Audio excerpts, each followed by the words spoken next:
नमस्कार बाबा. नमस्कार. काय नाव आपलं? जयवंत शिवाजी खवळे. जयवंत शिवाजी खवळे. बर. काय सांगाल या परिसराबद्दल थोडी माहिती द्या आम्हाला. बोला, काय तुम्हाला पाहिजे माहिती? म्हणजे काय परिसर आहे आणि ह्या परिसराची खासियत काय आहे? या परिसरामध्ये बाजरी, बर ज्वारी, बर कांदा बर किंवा टमाटो बर या परिसरामध्ये तयार होत आहे.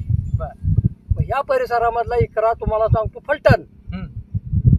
किंवा मसवड बर किंवा लोणंद बर बर बर. या परिसरामधला हा माल बाहेर जातो. बाहेर जातो. बर बर. किती जनावर आहे तुमची? ही जनावर माझी 4 आहेत. बर. तुमचं दैनंदिन शेड्यूल कसं असतं? आमचं काय असं शेतकरी मजुरी करून शनी शेती शेती आहे. किती आहे?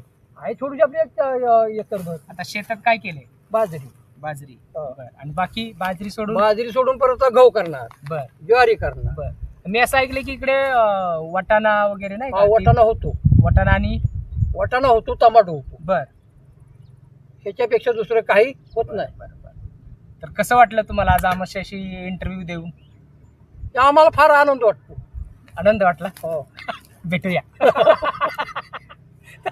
ते आमचं मालक आहे बघा रानाचे. होय का? हा, घ्या कॅमेरा त्यांचा.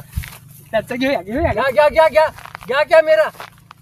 यातून बिंदास घ्या मालाचा रानाचा माल ह्या आजोबांच्या रिक्वेस्ट वरती आज आपण आलो आहोत त्यांच्याकडे. नमस्कार काका. पोचले. नाही आता आम्ही चाललो होतो तिकडे नागनाथवाडीला. आणि जाता जाता हा परिसर आम्हाला एक्झॅक्टली एकदम निसर्गरम्य वाटला. म्हटलं आता इथे थोडा ट्रॅव्हल. छोटं महाबळेश्वर हे बोथे, हे पालवण आणि हे छोटं महाबळेश्वर. छान छान छान. एकदम बेस्ट वाटलं तुम्हाला भेटून. बघू, आम्ही राहतो लोणंदला. लोणंदचे आहेत का तुम्ही? बरं बरं.